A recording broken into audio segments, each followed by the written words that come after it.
بسم اللہ الرحمن الرحیم۔ السلام علیکم۔ مورخ واقدی لکھتا ہے کہ ابو عبیدہ رضی اللہ تعالیٰ عنہ کو سب خصوصاً خالد رضی اللہ تعالیٰ عنہ بزرگ و برتر سمجھتے تھے، لیکن جس نوعیت کی لڑائیاں جاری تھیں ان کے لیے ابو عبیدہ موضوع نہیں تھے، لیکن جہاں نفری کی کمی تھی وہاں سالاروں کی بھی کمی تھی۔ بہرحال مورخ لکھتے ہیں کہ ابو عبیدہ جذبے اور حوصلے میں کسی سے پیچھے نہیں تھے اور وہ بڑی تیزی سے تجربہ حاصل کرتے جا رہے تھے۔ بصرہ پر ان کا حملہ جرأت مندانہ اقدام تھا۔ خالد قلعے کے باہر اپنی اور شرجیل رضی اللہ تعالیٰ عنہ کی نفری کا حساب کر رہے تھے اور یہ معلوم کرنے کی کوشش بھی کر رہے تھے کہ قلعے کے اندر کتنی نفری ہے۔ مسلمانوں کے ہاتھ میں چند ایک رومی سپاہی آ گئے تھے جو زخمی تھے۔ خالد کے لشکر کے آ جانے سے مسلمانوں کی نفری 13,000 کے قریب ہو گئی تھی، لیکن رومیوں غسانیوں اور عیسائیوں کی تعداد دگنی سے بھی زیادہ تھی۔ قلعے کے اندر جبلہ بن الہیم رومی فوج کے سپہ سالار پر غصہ جھاڑ رہا تھا۔ کیا تم میں ڈر کر بھاگ آئے ہو؟ کیا تم نے اس فوج کا جو قلعے کے اندر تھی اور شہر کے لوگوں کا حوصلہ توڑ نہیں دیا؟ رومی سالار نے کہا، نہیں، میں مسلمانوں پر باہر نکل کر حملہ کر رہا ہوں۔ اگر میں ان کے عقب میں گئے ہوئے دستوں کو پیچھے نہ ہٹا لیتا تو ان کے عقب سے مسلمان سالار انہیں بری طرح کاٹ دیتے۔ مجھے ان کی نفری کا اندازہ نہیں تھا۔ میں صرف ایک دن انتظار کروں گا، ہو سکتا ہے ان کی مزید فوج آ رہی ہو، میں انہیں آرام کرنے کی مہلت نہیں دوں گا۔ جبلہ نے کہا، پھر انہیں قلعے کا محاصرہ کر لینے دو، انہیں قلعے کے ارد گرد پھیل جانے دو، پھر تم قلعے سے اتنی تیزی سے نکلنا کہ انہیں اپنے دستے اکٹھے کر لینے کی مہلت نہ ملے، اور شہر میں اعلان کر دو کہ گھبرانے کی کوئی وجہ نہیں، دشمن کو قلعے کے باہر ہی ختم کر دیا جائے گا۔ قلعے کے اندر ہڑبونگ برپا تھی، شہریوں میں بگدڑ اور افراتفری مچی ہوئی تھی۔ رومی فوج کا باہر جا کر لڑنا اور اندر آ جانا شہریوں کے لیے دہشت ناک تھا۔ مسلمان فوج کی ڈراؤنی سی باتیں تو شہر میں پہلے ہی پہنچی ہوئی تھیں۔ مورخوں کے مطابق رومیوں نے یہ سوچا تھا کہ مسلمانوں کو آرام کی مہلت ہی نہ دی جائے، لیکن انہیں معلوم نہ تھا کہ مسلمان آرام کرنے کے عادی ہی نہیں، انہیں اتنی ہی مہلت کی ضرورت تھی کہ زخمیوں کو سنبھال لیں اور شہیدوں کی لاشیں دفن کر لیں۔ اگلے روز کا سورج طلوع ہونے تک رومی فوج قلعے سے باہر آ گئی اور دروازے بند ہو گئے۔ خالد نے اپنے لشکر کو جنگی ترتیب میں کر لیا۔ قلعے کے باہر میدان کھلا تھا۔ خالد نے حسب معمول اپنے لشکر کو 3 حصوں میں تقسیم کر دیا اور قلب کی کمان اپنے پاس رکھی۔ اب چونکہ انہیں شرجیل کے 4,000 مجاہدین مل جانے سے ان کے پاس نفری کچھ زیادہ ہو گئی تھی، اس لیے انہوں نے قلب کو محفوظ کرنے کے لیے ایک دستہ قلب کے آگے رکھا۔ اس دستے کی کمان خلیفۃ المسلمین کے بیٹے عبد الرحمن بن ابو بکر کے پاس تھی۔ ایک پہلو کے دستے کے سالار رافع بن امیرہ اور دوسرے پہلو کے سالار زرار بن الزور تھے۔ جنگ کا آغاز مسلمانوں کے نعرہ تکبیر سے ہوا۔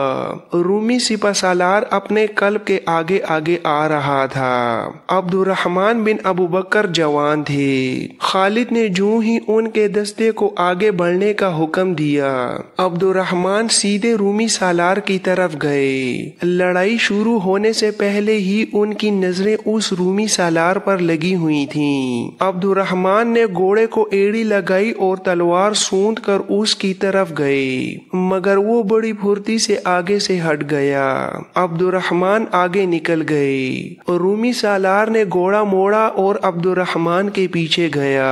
عبد الرحمن نے گھوڑا موڑتے موڑتے دیکھ لیا، رومی نے وار کر دیا جو عبد الرحمن بچا گئے۔ تلوار کا زناٹا کاٹا ان کے سر کے قریب سے گزرا۔ اب عبد الرحمن اس کے پیچھے تھے۔ رومی گھوڑا موڑ رہا تھا۔ عبد الرحمن نے تلوار کا زوردار وار کیا جس سے رومی تو بچ گیا، لیکن اس کے گھوڑے کی زین کا تنگ کٹ گیا اور ضرب گھوڑے کو بھی لگی۔ گھوڑے کا خون پھوٹ آیا اور وہ رومی کے قابو سے نکلنے لگا۔ رومی تجربہ کار جنگجو تھا۔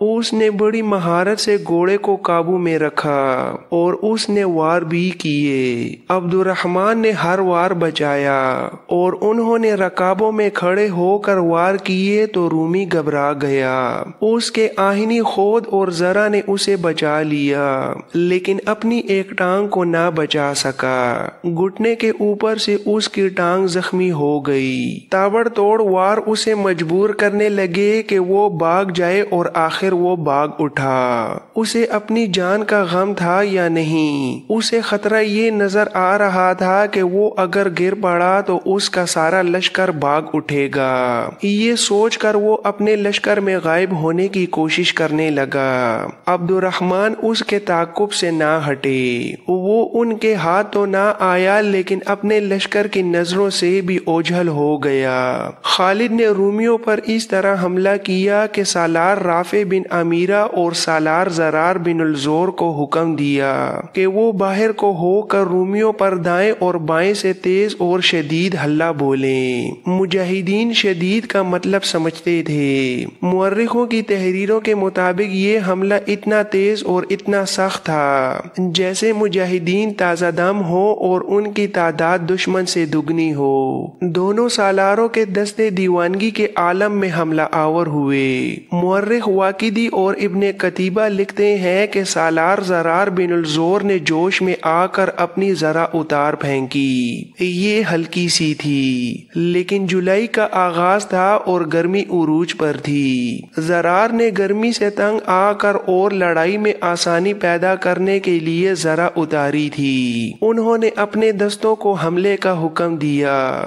ان کا گھوڑا ابھی دشمن کے قریب نہیں پہنچا تھا کہ انہوں نے قمیض بھی اتار پھینکی۔ اس طرح ان کا اوپر کا دھڑ بالکل ننگا ہو گیا۔ ایسی خونریز لڑائی میں ذرا ضروری تھی اور سر کی حفاظت تو اور زیادہ ضروری تھی، لیکن زرار بن الزور نے اپنی جان ہتھیلی پر رکھ لی تھی۔ انہیں اس حالت میں دیکھ کر ان دستوں میں کوئی اور ہی جوش پیدا ہو گیا۔ زرار دشمن کو للکارتے اور ٹوٹ پڑتے تھے۔ ان کے سامنے جو آیا ان کی تلوار سے کٹتا گیا۔ وہ سالار سے سپاہی بن گئے تھے۔ رافع بن امیرہ نے رومیوں کے دوسرے پہلو پر حملہ بولا تھا۔ ان کا انداز ایسا غضبناک تھا کہ دشمن پر خوف طاری ہو گیا۔ خالد نے جب دیکھا کہ زرار اور رافع نے دونوں پہلوؤں سے ویسا ہی حملہ بولا ہے جیسا وہ چاہتے تھے اور دشمن کے پہلو عقب کی طرف سکڑ رہے ہیں، تو خالد نے سامنے سے حملہ بول دیا۔ رومی پیچھے ہٹنے لگے، لیکن پیچھے قلعے کی دیوار تھی جو دراصل شہر کی پناہ تھی۔ ان کے لیے پیچھے ہٹنے کو جگہ نہ رہی۔ مجاہدین انہیں دباتے چلے گئے۔ دیوار کے اوپر سے کوئی چلایا، دروازے کھول دو۔ قلعے کے اس طرف کے دروازے کھل گئے اور رومی سپاہی قلعے کے اندر جانے لگے۔ انہیں قلعے میں ہی پناہ مل سکتی تھی۔ مسلمانوں نے دباؤ جاری رکھا اور رومی جم کر مقابلہ کرتے رہے۔ ان میں سے جسے موقع مل جاتا وہ قلعے کے اندر چلا جاتا۔